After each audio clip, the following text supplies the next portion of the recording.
Welcome to the deep dive. Today we are going deep into the very foundations of Persian mythology. Right to the beginning. Exactly. We're looking at the legends that really laid the groundwork for the greatest heroes. So, if you know Rostam, the invincible champion of Iran, you know the end of the line. He's a famous one. He is. But our mission today is to go back 2 generations to the legendary patriarch whose name, Sam Nariman, is said to make demons just freeze. And that's the perfect way to put it. For anyone familiar with the Shahnameh, the Book of Kings, Sam is. He's the essential beginning. He's not just another strong warrior. No. He is the origin point of this entire superhuman lineage. So what we're going to do is unpack the sources and pull out the 3 monumental tales that really define him. Stories of conquest, personal failure, and, well, a really unforgettable end. A very ironic end. And when the sources describe him, you immediately understand why he became this figure of both terror and awe. I mean, this isn't just exaggeration. Not at all. It's setting a standard. A mythical standard. He was described as being physically taller than any man who had ever walked the earth. And his arms. That was the true measure of his strength. Right. They were as thick as the trunks of thousand-year-old cedar trees. That detail alone tells you we're dealing with something beyond human. Exactly. The descriptions aren't just for show, they're symbolic. Yeah. He embodies the raw, kind of untamed strength of the ancient world. And if Sam is this force of nature... Then his weapon's the tool of fate. Precisely. The sources all emphasize his terrible, double-bladed sword, a blade so heavy, so monstrous, that the text is explicit about it. What does it say? No 100 men, together, could even lift it off the ground. Wow. And that raises a really fascinating question right away, doesn't it? Why emphasize that? That it's virtually immovable by anyone else? Well, it's not just about his power to wield it. It's about the sheer, unbearable weight of the destiny he carries. It just sets him completely apart from the very beginning. Exactly. His strength isn't just for fighting, it's for carrying that impossible burden. And these superhuman attributes, they set the stage perfectly for the 3 acts of his life we're diving into. First, the triumph over the white demon. Then, the devastating personal flaw we see with his son, Zal. And finally, his unique, fated death that no enemy could ever give him. Let's start with the conquest. The classic monster-slaying myth. Right. This is during the reign of King Manacher, and Iran is facing a true existential crisis. The land of Mazandaran, it's been overrun by a being of pure evil. The White Div. The White Div. And this wasn't just some powerful foe. It was a demonic force, Yeah. Capable of mass destruction. The sources are terrifyingly vivid about it. How do they describe it? They describe a creature whose body was like a mountain of snow, but its eyes were like pits of burning charcoal. Killing. And its roar was so loud it sounded like avalanches crashing down all at once. It was said to be swallowing entire villages night after night. The kingdom was just paralyzed with fear. So Manacher, the king, he issues this desperate challenge from his throne, and the reward was immense. The classic hero's prize. The demon's head gets you the princess's hand in marriage and half the kingdom. But the sources say all the other champions, all the other heroes, they just lowered their eyes. They knew it was suicide. Total suicide, except for one. Sam. Yeah. He steps forward. And it's that single act of defiance against impossible odds that makes him the foundational hero. He takes his colossal double-bladed sword. The one that flashes like lightning. And mounts his warhorse, Shabrang the Night Runner, and just rides straight into the misty, haunted land of the Div. And what's so compelling here is that this fight, it's not some quick one-and-done battle. This was a brutal war over 3 days that literally reshaped the landscape. So day one, what happens on day one? Day one is all about the demon's raw, non-human power. The White Div hits Sam with a fist that the sources say was the size of a huge boulder. And that blow didn't just knock him back. No, it drove him deep into the earth. It buried him up to his waist in solid rock. It's this image of the world itself trying to consume the hero. I mean, how do you even survive that? It sounds like the earth tried to swallow him whole. Survival was just a measure of his own superhuman will. On day 2, there's no divine help, no outside intervention. He simply tore himself free from the earth. Just ripped himself out of solid rock. Yes. And he counterattacks not with strategy, but with this savage agility, leaping onto the monster's shoulders and driving that impossible double-bladed sword right to the hilt in his neck. So the creature is wounded now, but it's not dead. And this is where the scene shifts, right? Into Mm. total darkness for the climax. The bloody div retreats into a deep cave, a cavern described as being blacker than death. Mhm. And Sam, he follows it in. Into that absolute void. The sword is useless in there. This becomes primal combat, hand to hand. And this is where we see the real core of Sam's power, which is that iron will, that physical grip. They wrestled in that pitch blackness until Sam got those cedar trunk arms around the demon's throat.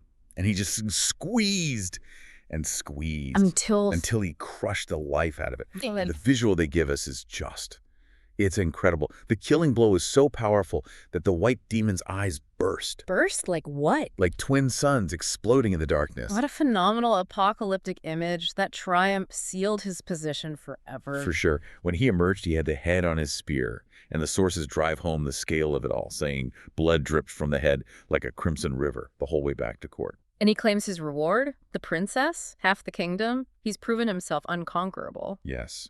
So we've established Sam, the godlike, the slayer of monsters. He can face down literal demons and win. If that tale shows us the limits of external force, the next one shows us the devastating limits of his own human heart. We shift now to Sam, the celebrated lord, facing his greatest failure. The birth of his son, Zal. And this is such a critical piece of the whole narrative. It proves that no amount of physical strength can protect you from your own prejudice, your own fear. So when his wife gives birth, Sam is presented with his son, and he's just seized by horror. Utter revulsion, and it all stemmed from the baby's appearance. Zalbal was born with hair that was pure, shocking snow white, a genetic anomaly, but to Sam, Who had just spent 3 days killing a monster whose body was like snow. this was a terrifying sign. The contrast is just palpable. He defeated the literal white demon, but now he's defeated by the figurative white of his own son's hair. And in a fit of rage and ignorance, he just roars, "This is no human child, this is a demon's spawn." So here's the unknown, the uncanny. And in this devastating act, he orders the innocent baby to be taken to the highest peak of Mount Alborz. And abandoned. Why is it so important that his defining fear wasn't something he could fight, but an infant? I think it speaks to the psychological reality that even the strongest among us can be undone by superstition, by fear of difference. His strength was a physical shield, but his mind was still vulnerable. He saw a bad omen where he should have seen a son. But the Persian epics, they rarely leave a hero in permanent moral darkness, do they? This is where divine grace comes in. In the form of the Simorgh, the majestic, phoenix-like guardian bird. The sources describe her seeing the abandoned baby on the frozen peak. And in this act of incredible mercy, she swoops down. Lifts the infant in her golden talons, carries him to her nest, and raises him among her own young, high above the clouds. So years pass. Sam is a great ruler, but this deed is his secret shame. And then rumors start to trickle down from the mountains. Tales of a white-haired youth protected by this giant bird who has unmatched beauty and intellect and strength. And the realization of what he's done, that he abandoned a future champion out of baseless fear, it just shatters Sam. He's overcome with this genuine, profound regret.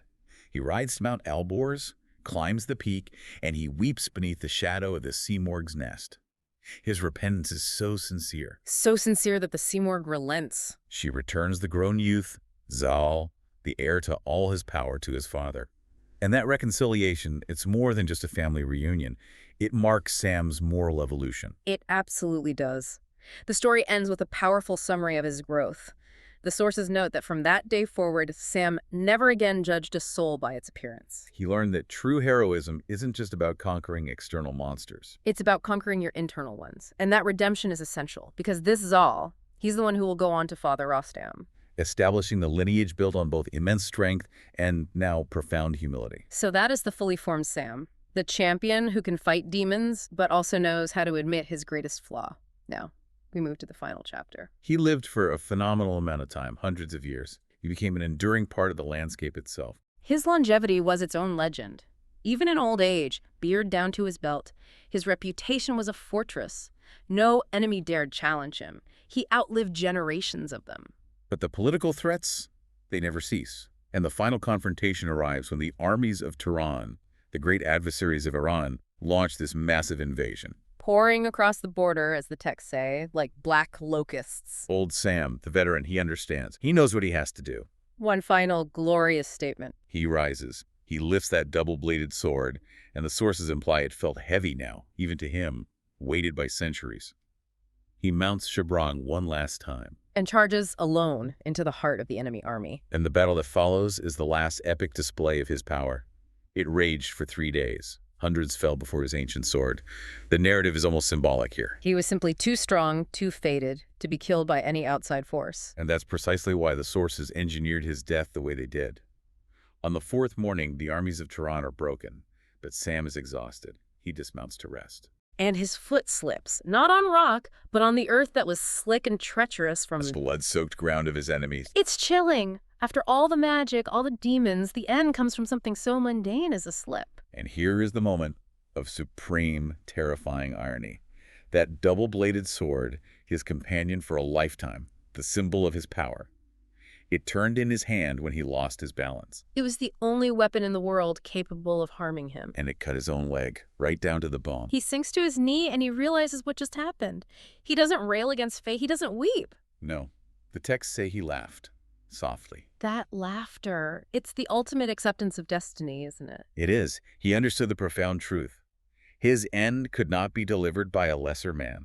His final whispered words were that death had found him, not by the hand of any foe, but by my own blade. He accepts that ultimate self-determined defeat and dies smiling beneath the rising sun.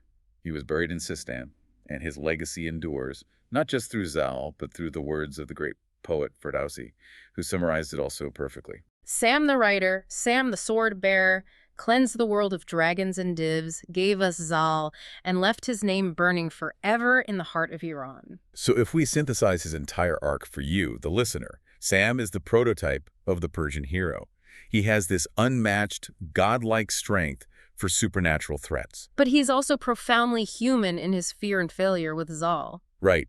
And his death, the accidental self-inflicted wound, it resolves the problem of the unstoppable hero. It proves that a champion's greatest adversary, in the end, is always their own fate. Mediated through the very tools of their power. Exactly. And as a final piece of mythical color, there's a legend that old soldiers claim that on certain nights when the wind howls, you can still hear the rhythmic ring of that monstrous sword being sharpened. And Sam's deep, proud laughter echoing across the darkness. It's a compelling thought, especially when you think about the nature of his end. For a champion so impossibly powerful that no enemy could touch him, maybe the only possible defeat was the self-inflicted one. Which leaves a final provocative question for you to think about. Does Sam's death suggest that the height of legendary power means the hero's story can only truly end when the instrument of their destiny turns back on them? Does power ultimately always become its own undoing? Something to mull over. Thank you for joining us for this deep dive into the legend of Sam Nariman.